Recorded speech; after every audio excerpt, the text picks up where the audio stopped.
Hello दोस्तों, स्वागत है आप सभी का आपके अपने परिवार मैथ्स वाटिका में। दोस्तों मैं हूं रूपेश यादव। आज के क्लास में हम लोग देखेंगे मेंसुरेशन का जो एक इम्पॉर्टेंट टॉपिक है सर्किल। तो सर्किल के कंप्लीट थ्योरी को देखेंगे, इसके सभी फॉर्मूला को हम लोग यहाँ पे अच्छे तरीके से सीखेंगे, समझेंगे और उसके बाद फिर इसके ऊपर जो आधारित क्वेश्चंस है उसको हम लोग अगले क्लास में देखेंगे। यानी आज के क्लास में मुख्य रूप से हम लोग इसके फॉर्मूला और इसके थ्योरी को अच्छे से सीखेंगे। देखिए, अगर हम बात करें सर्किल का तो कुल 4 भाग में बांट के इसको हम लोग पढ़ते हैं। पहला तो सर्किल हो गया, उसके बाद फिर सेमी सर्किल हो गया, फिर सेक्टर यानी कि तीर्थखंड को हम लोग देखेंगे और इसके साथ साथ क्वाड्रेंट भी हम लोग देखेंगे, यानी कि वृत्त के चतुर्थांश से संबंधित क्वेश्चंस भी एग्जामिनेशन में देखने को मिलता है। तो आइए शुरुआत करते हैं और एक एक चीज़ को बारीकी से यहाँ पे हम लोग अच्छे तरीके से समझते हैं। यह हो गया हमारा सर्किल और यहाँ पे जो है हो गया आपका केंद्र बिंदु। केंद्र बिंदु को हमेशा हम लोग ओ से डिनोट करते हैं। यह चीज़ आपको कहाँ पे सीखना होता है, ज्योमेट्री के अंदर। तो फिलहाल यह हो गया आपका केंद्र बिंदु और केंद्र बिंदु से परिधि के किसी भी बिंदु को मिला देंगे तो यही कहलाता है त्रिज्या। और त्रिज्या को हम लोग आर से डिनोट करते हैं। आर से डिनोट इसलिए करते हैं क्योंकि आर फॉर होता है रेडियस, जिसका हिंदी होता है त्रिज्या। अब जो यह त्रिज्या होता है ना, इसी को अगर यहाँ से यहाँ तक मिला देंगे तो यही क्या बन जाता है, व्यास बन जाता है। तो जो व्यास होता है, व्यास को हम लोग डी से डिनोट करते हैं क्योंकि डी फॉर होता है डायमीटर।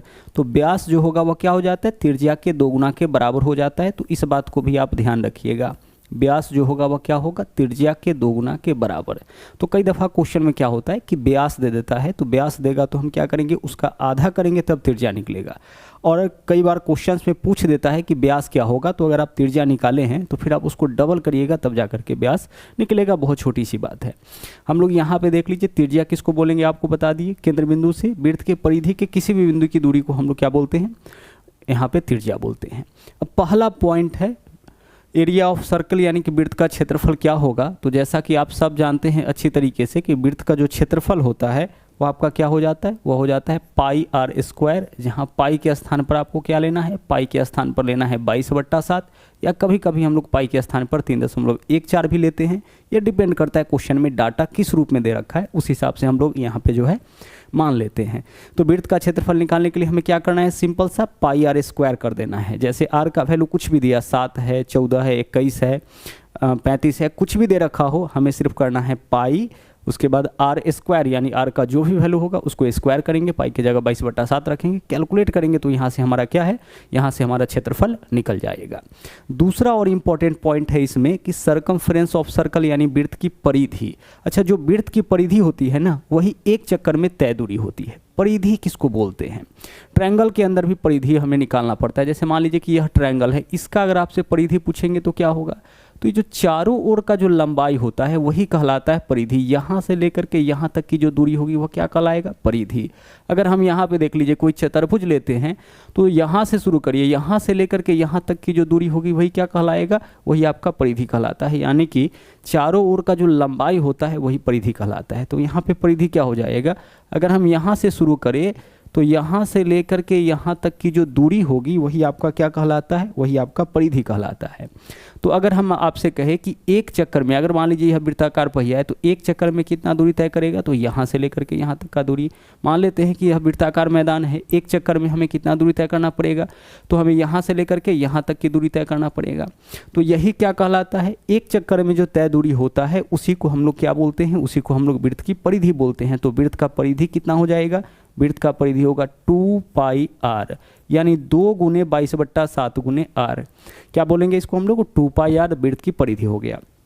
तो एक चक्कर में तय दूरी आपका 2 पाई आर हो गया। अच्छा, मान लीजिए 2 चक्कर में तय दूरी निकालना होगा, तो भाई एक चीज़ क्लियर है कि एक चक्कर में जो है कोई भी वृत्ताकार पहिया 2 पाई आर दूरी तय करेगा। तो 2 चक्कर में कितना दूरी तय कर लेगा, 2 गुना 2, 2 पाई आर गुना 2, 3 चक्कर में 2 पाई आर गुना 3, इन चक्कर में कितना दूरी तय करेगा, तो कोई भी पहिया जो होगा वृत्ताकार पहिया वह इन चक्कर में 2 पाई आर गुना एन दूरी तय कर लेगा। अगर एक चक्कर में वह 2 पाई आर दूरी तय करता है तो इन चक्कर में कितना दूरी तय कर लेगा, 2 पाई आर गुना एन। तो अभी हम लोग बात कर रहे थे सिर्फ किसका, हम लोग बात कर रहे थे वृत्त का। वृत्त का क्षेत्रफल पाई आर स्क्वायर और वृत्त की परिधि 2 पाई आर वृत्त की परिधि होता है। जहाँ पे एक बात और ध्यान रखना है कि एक चक्कर में तय दूरी भी आपका क्या होता है, वृत्त की परिधि होती है। आगे बढ़ते हैं। अब इसके आगे, वृत्त के आगे हम लोग बात करते हैं अर्धवृत्त का, यानी कि सेमी सर्कल का। जब हम लोग वृत्त की बात करते हैं तो कोण कितने डिग्री का बनता है, जब हम पूरा इस तरीके से करते हैं तो यह जो एंगल बना ना वो आपका 360 डिग्री का बन जाता है। लेकिन जब हम आधे वृत्त की बात करते हैं तब जो एंगल बनेगा वह कितने डिग्री का देख लीजिए, आधा मतलब कि 180 डिग्री का। तो हमें इस बार निकालना है अर्धवृत्त का क्षेत्रफल यानी एरिया ऑफ सेमी सर्कल, अर्धवृत्त का क्षेत्रफल। तो पूरे वृत्त का क्षेत्रफल क्या था, पाई आर स्क्वायर था, ठीक है भाई। तो अर्धवृत्त का क्षेत्रफल पाई आर स्क्वायर बाई 2 हो जाएगा, कोई दिक्कत नहीं इसमें। जब पूरे वृत्त का क्षेत्रफल पाई आर स्क्वायर है तो आधे वृत्त का क्षेत्रफल पाई आर स्क्वायर बाई 2 होगा। यहाँ पे देखिए, यहाँ जो बिल्कुल बीच वाला बिंदु होगा यह केंद्र बिंदु हो जाएगा, और केंद्र बिंदु से परिधि इस तरफ भी त्रिज्या हम लेंगे, ठीक है, यह भी आपका त्रिज्या होगा, और केंद्र बिंदु से परिधि यह भी आपका क्या हो जाएगा, त्रिज्या। अगर हम ऐसे चले तो यह भी हमारा क्या होगा, यह भी हमारा त्रिज्या हो जाएगा। तो त्रिज्या हम कहीं से भी ले सकते हैं, केंद्र बिंदु से परिधि के किसी भी बिंदु की दूरी को हम लोग क्या बोलते हैं, त्रिज्या बोलते हैं। तो जब बात अर्धवृत्त का होगा तो अर्धवृत्त का क्षेत्रफल पाई आर स्क्वायर बाई 2 हो जाएगा। लेकिन हम अर्धवृत्त के परिधि की बात करेंगे तो परिधि क्या होगा, आप सोचिए, जब आप 2 पाई आर करते थे तो क्या होता था, 2 पाई आर से पूरे वृत्त का आपका यहाँ से लेकर के यहाँ तक का लंबाई निकलता था, चारों ओर का लंबाई, मतलब अगर हम यहाँ से शुरू किए तो यहाँ तक का लंबाई आपका निकलता था किससे, 2 पाई आर से। 2 पाई क्यों, क्योंकि पाई का वैल्यू होता है 180 डिग्री, अगर आप डिग्री में देखिएगा तो 180 गुना 2 यानी 360 डिग्री के द्वारा जो भी पार्ट कवर होता है उसके लिए 2 पाई का प्रयोग करते हैं। तो 180 डिग्री के लिए हम क्या करेंगे, 180 डिग्री के लिए हम लिखेंगे पाई इंटू आर, क्या लिखेंगे, पाई इंटू आर लिखेंगे।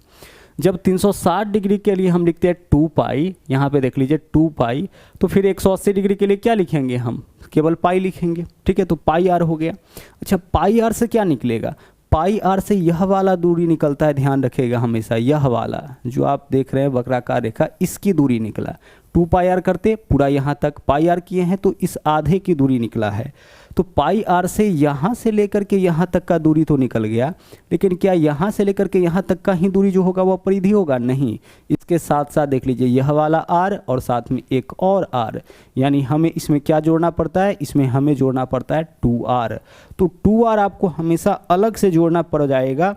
कब जोड़ना पड़ जाएगा, 2r यह जो है आपको हमेशा अलग से जोड़ना तब पड़ जाएगा जब हम लोग पूरे वृत्त की बात ना करके आधे वृत्त की बात करेंगे या फिर 1/4 वृत्त की बात करेंगे। उस केस में क्या होगा, जब पूरे वृत्त की बात करेंगे, देख लीजिए जब पूरा सर्कल होगा तो यहाँ से लेकर के यहाँ तक की दूरी, तो इसमें त्रिज्या तो बीच में नहीं आया, मतलब इस तरीके से तो नहीं आया कहीं। लेकिन जब हम आधे वृत्त की बात करेंगे तो पहले यहाँ से यहाँ तक की दूरी निकालेंगे और फिर इस दूरी को भी तो निकालेंगे। तो यह दूरी क्या है, यह व्यास के बराबर है, यानी कि 2r। तो पाई आर प्लस 2r यह हो जाएगा अर्धवृत्त की परिधि। मान लीजिए कि क्वेश्चन ऐसे है कि किसी अर्धवृत्त की त्रिज्या जो है वह 7 सेंटीमीटर है, ठीक है, छोटा सा क्वेश्चन लिए हैं, 7 सेंटीमीटर है। आप बताइए कि इसका परिधि क्या हो जाएगा। तो जब परिधि निकालना होगा तो सबसे पहले हम क्या लिखेंगे, सबसे पहले हम लिखेंगे पाई आर यानी 22/7 इंटू आर की जगह 7 और प्लस 2r यानी कि 2 गुना 7, इसको कैलकुलेट करेंगे और यही हमारा आंसर 7 दूना 14, 14 प्लस 22 यानी कि 36 हो जाएगा। तो इस तरीके से जो है वह अर्धवृत्त की परिधि निकालना है। अगर समझिएगा नहीं चीज़ों को तो फिर आपको याद रखना पड़ेगा, ठीक है, और अगर समझ जाते हैं तो फिर ऑटोमेटिकली आपके दिमाग में रहेगा कि 2r हम लोग प्लस क्यों कर रहे हैं। यह फिगर सेमी सर्कल की बात होगी, अर्धवृत्त की बात होगी, तो यह फिगर आपके दिमाग में जाएगा, और जब यह फिगर आपके दिमाग में आएगा उस केस में आप समझ जाइएगा कि जब पूरे वृत्त की बात करते हैं तो 2 पाई, तो जब हम आधे वृत्त की बात करेंगे तो 2 पाई नहीं, सिर्फ पाई होगा, पाई आर होगा, और इसके अलावा 2r जो है हम इस वजह से इसके अंदर जोड़ते हैं क्योंकि चारों ओर की लंबाई इसमें होना चाहिए। पाई आर में क्या होता है, यहाँ से लेकर के यहाँ तक का ही लंबाई आपका निकलता है। आगे चलिए, अच्छा यह जो देख रहे हैं इसका पीडीएफ भी आपको मिल जाएगा, जो बिल्कुल बोर्ड वाला पीडीएफ है वह पीडीएफ आपको मिल जाएगा। और पीडीएफ मिलेगा कहाँ, मैथ्स वाटिका टेलीग्राम चैनल के ऊपर। तो सभी लोग मैथ्स वाटिका टेलीग्राम चैनल को भी ज्वाइन कर लीजिएगा, जहाँ पे क्लास का पीडीएफ आपको मिलता रहेगा। साथ ही साथ प्ले स्टोर से मैथ्स वाटिका या मैथ्स वाटिका 2.0 दोनों मेरा एप्लीकेशन है, दोनों में से किसी भी एप्लीकेशन को डाउनलोड करके हमारे साथ जो हमारा पेड बैच चल रहा है उसको आप ज्वाइन कर सकते हैं, जहाँ पे आपको मैथ फाउंडेशन, रीजनिंग फाउंडेशन, इसके अलावा रेलवे के लिए मास्टर बैच चल रहा है और साथ ही साथ एक ब्रह्मास्त्र बैच भी आपको देखने को मिलेगा जो मैथ का बिल्कुल नया बैच है, ठीक है। तो यहाँ पे हम लोग क्या बात कर रहे थे, यहाँ पे सेमी सर्कल की बात कर रहे थे। उम्मीद है कि यह भी कॉन्सेप्ट आपका क्लियर अच्छे से हो गया होगा। अब चलते हैं आगे। देखिए क्वाड्रेंट ऑफ सर्कल से भी क्वेश्चन आने लगा है, डिफरेंट एग्जामों में जो है डायरेक्ट क्वेश्चन अब क्वाड्रेंट ऑफ सर्कल से पूछा जाता है। वृत्त के चतुर्थांश, अगर गौर से देखिएगा तो पता चलेगा कि यह वृत्त का ही एक टुकड़ा है और चतुर्थांश है, तो सोचिए कि पूरा वृत्त जो है वह कितना डिग्री, 360 डिग्री तो चतुर्थांश है, तो 360 बट्टा 4 यानी कि यहाँ 90 डिग्री का कोण बन रहा होगा। यहाँ थीटा का वैल्यू अगर हम आपसे कहे कि कितना होगा तो कितना हो जाएगा 90 डिग्री। अब अगर हम बात करें वृत्त के चतुर्थांश का क्षेत्रफल, तो भाई पूरे वृत्त का क्षेत्रफल क्या होता है सर, अभी जस्ट बताए हैं ना, पूरे वृत्त का क्षेत्रफल होता है पाई आर स्क्वायर, या पूरे वृत्त का क्षेत्रफल।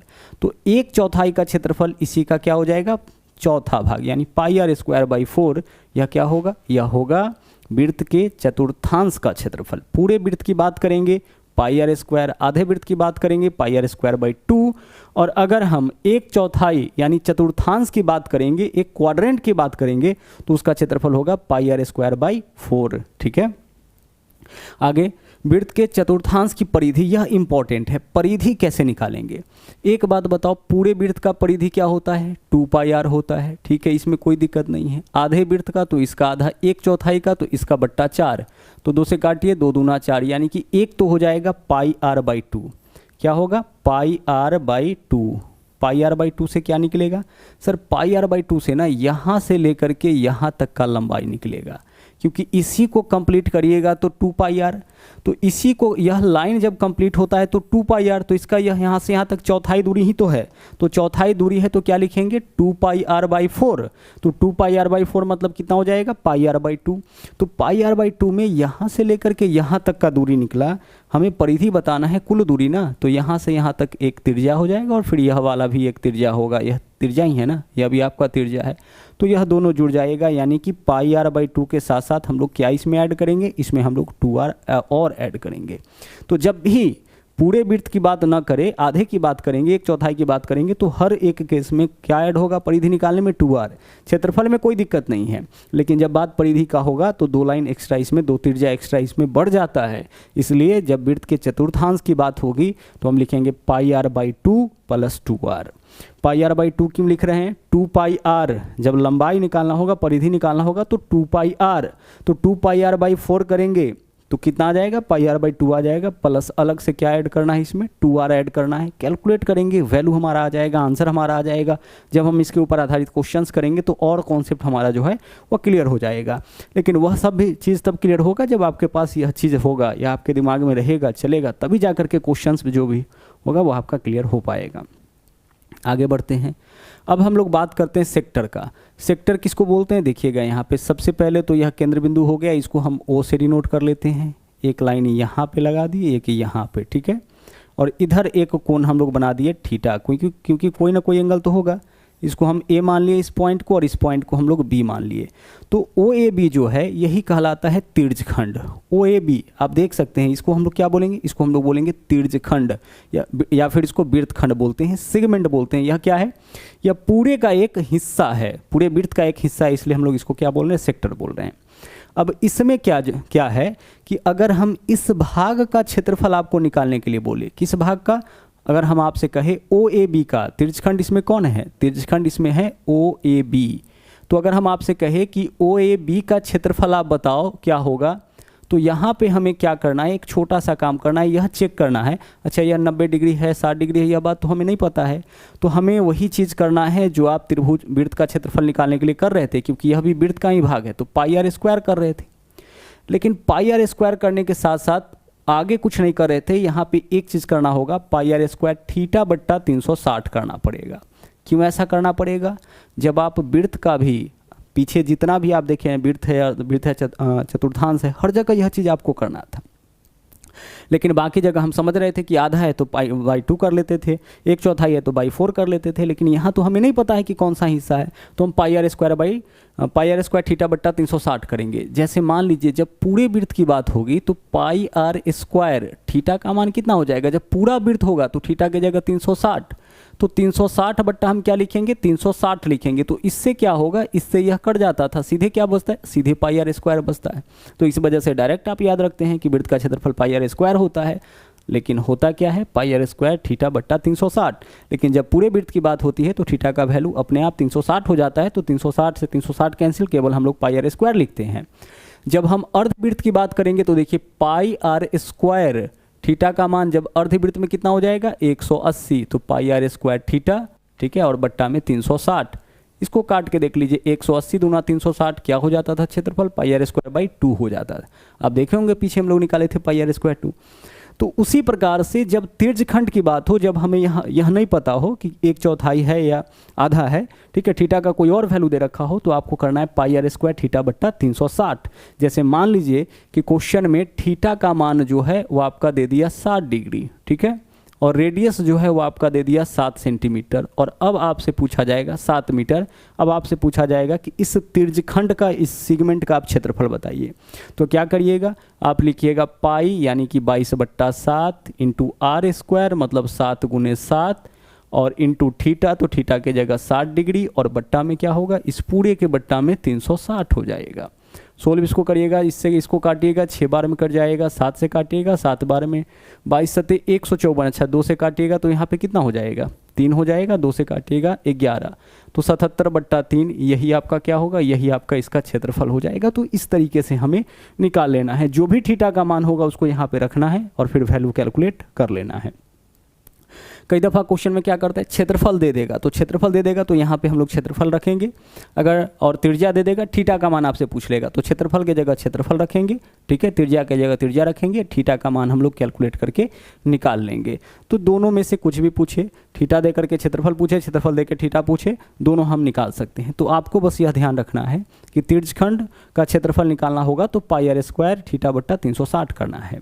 अच्छा यहाँ से देखिए, ए से लेकर के बी तक का जो लंबाई है ना, इसको हम लोग बोलते हैं चाप। इसको क्या बोलते हैं, इसको हम लोग बोलते हैं चाप यानी कि आर्क, और इसको हम लोग डिनोट करते हैं एल से। इसको किससे डिनोट करेंगे, इसको हम लोग डिनोट करते हैं एल से, ठीक है। तो जब एल बोले तो समझ जाइएगा यहाँ से लेकर के यहाँ तक की दूरी यानी कि चाप की लंबाई। तो अगर तिर्यखंड की परिधि आपको निकालना होगा, सबसे पहले हम लोग एक चीज़ और इसमें सीखते हैं कि अगर हमें चाप ए बी की लंबाई निकालना हो, क्या निकालना हो, चाप यहाँ पे देख सकते हैं ए बी, इसकी लंबाई, तो कैसे निकालेंगे, तो चाप ए बी की लंबाई निकालने के लिए आपको यहाँ पे यूज करना है फॉर्मूला। देखिए लंबाई है ना, तो यह तो वृत्त के परिधि का ही हिस्सा है, तो हम लिखेंगे 2 पाई आर इंटू थीटा बट्टा 360 डिग्री। क्या लिखेंगे, 2 पाई आर इंटू थीटा बट्टा 360 डिग्री। ऐसा क्यों लिखेंगे, क्योंकि यह लंबाई जब भी निकालना हो ना, चूँकि वृत्त का ही, परिधि का ही हिस्सा है ना, यह पूरा परिधि उसी का तो यह हिस्सा है, तो जब भी परिधि का हिस्सा आपको निकालना होगा तो 2 पाई आर लिखिएगा। अब कितना डिग्री द्वारा यह कवर्ड है, तो थीटा, थीटा बट्टा 360। जैसे थीटा का मान 60 होगा तो 2 पाई आर यहाँ 60 बट्टा 360 करेंगे, 6 आ जाएगा, कैलकुलेट कर लीजिए। आगे चलिए, तो चाप ए बी का लंबाई जो है उसको हम लोग किससे डिनोट करेंगे, एल से। एक बात और इसमें समझ लीजिए कि अगर इस क्वेश्चन में जो है एल का मान पता हो, क्या पता हो, एल का मान पता हो, उस केस में क्या होगा, जब एल का मान पता होगा ना, उस केस में होगा क्या कि इसको हम लोग एज ए त्रिभुज समझ सकते हैं। देख लीजिए यह क्या है, त्रिभुज ओ ए बी है, एक त्रिभुज के जैसा है। तो जब त्रिभुज के जैसा है तो त्रिभुज का क्षेत्रफल ऐसे भी तो होता है 1/2 गुणे आधार गुणे ऊंचाई, तो 1/2 गुणे आधार के जगह क्या लिखेंगे, एल, और ऊंचाई के जगह क्या लेना है, हमें आर लेना है। तो इससे भी आप इस तिर्यखंड का क्षेत्रफल निकाल सकते हैं, यह डिपेंड करता है कि डाटा क्या दिया है। अगर क्वेश्चन में त्रिज्या दिया है, थीटा का मान दिया है, तब तो इसका उपयोग करेंगे। लेकिन अगर क्वेश्चन में चाप का लंबाई दिया है और त्रिज्या दिया है, उस केस में 1/2 गुणे एल गुणे आर करेंगे, जहां एल के स्थान पर क्या हो जाएगा, चाप की लंबाई। कहां से कहां तक, ए से लेकर के बी तक, यह एक चाप है ना, दो परिधि का कोई दो बिंदु जो होता है वो चाप कहलाता है। तो चाप की लंबाई को एल से डिनोट किए हैं, और चाप की लंबाई और अगर त्रिज्या दे रखा है तो 1/2 गुणे एल गुणे आर, एल मतलब चाप की लंबाई, आर का मतलब त्रिज्या हो जाएगा। या फिर आप क्या यूज कर सकते हैं, या फिर आप इसका यूज कर सकते हैं, यहाँ पे क्या है, पाई आर स्क्वायर थीटा बट्टा 360। दोनों में से कोई भी फॉर्मूला लगाइए और इस तिर्यखंड का, इस सेक्टर का क्षेत्रफल आप निकाल लीजिए। आगे चलिए, आगे क्वेश्चन क्या है, बोला है तिर्यखंड की परिधि। अब इस तिर्यखंड की परिधि निकालना है, तो तिर्यखंड की परिधि के लिए सबसे पहले क्या करना पड़ेगा, इसकी लंबाई निकालना पड़ेगा। तो इसकी लंबाई को हम लोग किससे डिनोट किए हैं, एल से डिनोट किए हैं। एल दे रखा है तो ठीक है, और अगर नहीं दे रखा है, ठीक है, इसको हम लोग एल माने। अगर नहीं दे रखा है तो फिर हम क्या करेंगे, 2 पाई आर थीटा बट्टा 360 करके इसका मान निकालेंगे। और एल का मान निकाल लेना ही काफ़ी नहीं होगा, देख लीजिए एल काफ़ी नहीं होगा, जब हम पूरे तिरछखंड की बात करेंगे तो एल के साथ यह आर और यह आर जुड़ेगा, यानी कि 2r और इसमें जुड़ जाएगा। हर उस जगह पे हम लोग 2r जोड़ेंगे जहाँ भी वृत्त का जो है वृत्त जो है वह सेगमेंट में बटेगा। जब उसको हम आधा करेंगे, 1/4 करेंगे, हर एक स्थिति में हमें 2r अलग से ऐड करना पड़ेगा। तो एल आप कैसे निकाल सकते हैं, इसके मदद से एल निकाल सकते हैं। चाप की लंबाई यहाँ से आपका निकल जाएगा। क्वेश्चन करेंगे तो और चीज़ें क्लियर होगा। और उसके बाद इसमें क्या करना है, 2r आपको ऐड कर देना है, तभी तो इस तिरछखंड का, यह जो तिरछखंड आप देख रहे हैं उसका परिधि निकल पाएगा। इसका लंबाई प्लस इस दोनों का लंबाई, और यह क्या है, यह आपका r ही तो है केंद्र बिंदु से परिधि। ठीक है, चलिए एक और चीज़ है जिसको आपको यहाँ पे अच्छे से समझना चाहिए, वह क्या है देखिएगा। वृत्ताकार वलय है या फिर इसको वृत्ताकार रास्ता बोल सकते हैं। गौर से देखिए, अगर यह केंद्र बिंदु है, यह दोनों वृत्त सकेंद्री है। पहली चीज, दोनों वृत्त का केंद्र आपका एक ही होगा। केंद्र बिंदु से परिधि अगर हम मिलाते हैं तो यह त्रिज्या, दो त्रिज्या है, तो एक के त्रिज्या को हम स्मॉल r से डिनोट करते हैं, ठीक है, और दूसरे के त्रिज्या को हम यहाँ पे कैपिटल R से डिनोट कर रहे हैं। एक बड़ा वृत्त है और एक छोटा वृत्त है। बड़े वृत्त के त्रिज्या को हम लोग डिनोट कर रहे हैं किससे, कैपिटल R से। हमेशा ऐसे क्वेश्चन में दो वृत्त आपको मिलेगा, बड़े वृत्त की त्रिज्या को कैपिटल R से और छोटे वृत्त की त्रिज्या को स्मॉल r से। यहाँ पे क्या बताना है, वृत्ताकार रास्ते का क्षेत्रफल। वृत्ताकार रास्ता जो आप देख रहे हैं, यही वाला भाग है ना रास्ता, इसका क्षेत्रफल कैसे निकालिएगा। सर इसका क्षेत्रफल निकालने के लिए हम क्या करेंगे कि पहले बड़ा वाला वृत्त का क्षेत्रफल निकालेंगे और उसमें से छोटा वाला वृत्त का क्षेत्रफल घटा लेंगे। यानी बड़े वृत्त के क्षेत्रफल में से छोटे वृत्त के क्षेत्रफल को घटाने पर रास्ते का क्षेत्रफल निकलेगा। तो बड़े वृत्त का क्षेत्रफल बताइए क्या हो जाएगा। सर बड़े वृत्त का क्षेत्रफल पाई r स्क्वायर, क्योंकि बड़े वृत्त की त्रिज्या कैपिटल R है तो क्षेत्रफल पाई कैपिटल R का स्क्वायर। और छोटे वृत्त की त्रिज्या क्या होगा, पाई, इसका त्रिज्या r है, स्मॉल r है, तो क्षेत्रफल पाई r स्क्वायर होगा। तो बड़े वृत्त के क्षेत्रफल में से छोटे वृत्त के क्षेत्रफल को घटा लीजिए। क्या आप इस बात को ऐसे भी लिख सकते हैं, पाई इंटू, पाई कॉमन लेते हैं तो यहाँ क्या बचेगा, r square minus r square. और अगर इसको ले जाना चाहते हैं नीचे तो आप इसको ऐसे भी लिख सकते हैं, इसी बात को, pi into r plus r into r minus r। ठीक है, क्या लिख सकते हैं इसको आप ऐसे भी लिख सकते हैं, पाई r प्लस r, नीचे लिख ले रहे हैं, क्या लिख सकते हैं इसको, पाई r plus r into r minus r। ऐसा क्यों लिख सकते हैं, ऐसा इसलिए लिख सकते हैं क्योंकि देखिए a square minus B square के लिए, a square minus B square के लिए a plus B into A minus B, तो तीनों एक ही चीज़ है, इसको अलग अलग रूप में लिखा गया है। ज़्यादा सुविधा आपको इस फॉर्म में कैलकुलेट करने में होगा, समझने के लिए यह जरूरी है। पाई r square minus pi r square, pi common लेते हैं तो कैपिटल R का स्क्वायर माइनस स्मॉल r का स्क्वायर, इसको हम इस तरीके से लिख सकते हैं। तो ऐसा मत समझिएगा कि तीन अलग अलग फॉर्मूला आपको बताया गया है। तो जब भी वृत्ताकार रास्ते का क्षेत्रफल निकालना होगा, मतलब इस भाग का क्षेत्रफल निकालना होगा, तो आप फॉर्मूला क्या यूज कर सकते हैं, फॉर्मूला यही यूज कर सकते हैं, पाई r square, pi into r square minus r square. अच्छा मान लीजिए रास्ते का चौड़ाई अगर आपको निकालना हो तो रास्ते का चौड़ाई कैसे निकालोगे आप, सोचो जरा, रास्ते का चौड़ाई यही तो होगा रास्ते का चौड़ाई। तो यह कैसे निकलेगा, सर यहाँ से लेकर के यहाँ तक कैपिटल R का मान है, क्या है, कैपिटल R का मान है। कहाँ से कहाँ तक, यहाँ से लेकर के यहाँ तक, और यहाँ से लेकर के यहाँ तक क्या होगा, स्मॉल r का मान, क्योंकि केंद्र बिंदु से परिधि स्मॉल r, तो यहाँ से लेकर के यहाँ तक स्मॉल r। तो कैपिटल R के मान में से स्मॉल r के मान को माइनस करते हैं, इतना माइनस कर लेंगे तो यही तो बचेगा, यानी capital R minus small r।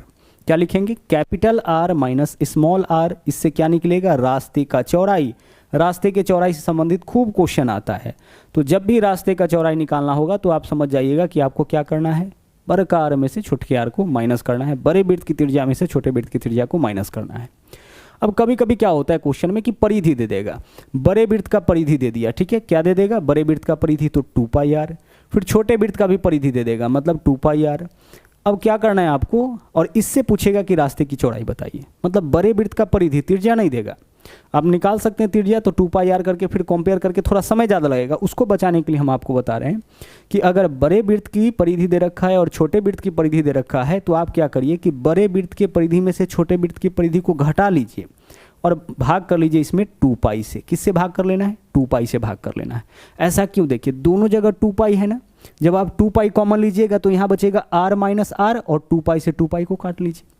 तो 2 पाई से 2 पाई को काट लीजिएगा, फिर से क्या बचेगा r माइनस आर। इसी चीज़ को इस रूप में लिखा गया है और इस रूप में लिखने के पीछे कारण यह है कि क्वेश्चन में आपसे ऐसे बोलेगा, क्वेश्चन इस तरीके से दिया जाएगा कि 2 वृत्त है जिसमें से बड़े वृत्त की परिधि जो है वह 44 है और छोटे वृत्त की परिधि 22 है। तब आपको क्या बताना है, बड़े वृत्त की परिधि दे रखा है, छोटे वृत्त की परिधि दे रखा है और तब आपसे पूछा है ये रास्ते का चौड़ाई बताइए। तो आप कंपेयर करके पहले बड़े वृत्त का त्रिज्या निकालिएगा, फिर छोटे वृत्त का त्रिज्या निकालिएगा, फिर उसके बाद r माइनस आर करिएगा, समय ज़्यादा लगेगा। इससे बचने के लिए हम क्या करेंगे, बड़े वृत्त की परिधि माइनस छोटे वृत्त की परिधि तो 22 हो जाएगा, 2 pi are minus 2 pi are कितना हो जाएगा 22, और बट्टा में 2 पाई 2 गुने पाई का मतलब 22 बट्टा 7, बट्टा वाला 7 कहाँ जाएगा, ऊपर जाएगा, 22 से 22 कैंसिल, 7 बट्टा 2 3.5 आपका आंसर हो जाएगा। तो यहाँ से डायरेक्टली भी आपके एग्जाम में क्वेश्चंस आते हैं, इसलिए इस चीज़ को भी आपको अलग से बताया गया। ठीक है, चलिए, तो अभी आप क्या सीखे हैं, अभी आप सर्किल के बारे में कंप्लीट थ्योरी देखे हैं। फिर उसके बाद जब हम लोग पढ़ेंगे, जब हम लोग स्क्वायर पढ़ेंगे तो स्क्वायर के अंदर फिर सर्किल देखेंगे, स्क्वायर के बाहर फिर सर्किल देखेंगे। ठीक है, फिर हम लोग रेक्टेंगल के अंदर सर्किल देखेंगे, फिर रेक्टेंगल के बाहर सर्किल देखेंगे। तो इस तरीके से क्वेश्चंस आगे भी हम लोग देखेंगे। फिर इसके अलावा जो आपका सर्किल है, अर्धवृत्त में बनने वाले सबसे बड़े त्रिभुज का क्षेत्रफल कैसे निकालते हैं, है ना, चतुर्थांश में बनने वाले जो है सबसे बड़े वर्ग का क्षेत्रफल, तो इस टाइप के क्वेश्चंस को भी हम लोग देखेंगे, लेकिन उनको हम लोग देखेंगे प्रैक्टिस के दौरान। तो इस वीडियो में हम लोग इतना ही देखेंगे, बाकी इसके ऊपर आधारित क्वेश्चंस लेकर के हम उपस्थित होंगे अगले क्लास में। साथ ही साथ एक चीज़ का ध्यान रखिएगा कि अगर आप हमारे साथ नए जुड़े हैं तो इस चैनल को सब्सक्राइब जरूर करिएगा, और अगर वीडियो को लाइक नहीं किए तो लाइक भी जरूर करिएगा। तो मिलते हैं अगले वीडियो में इसी टॉपिक के क्वेश्चंस के साथ। थैंक यू, जय हिंद।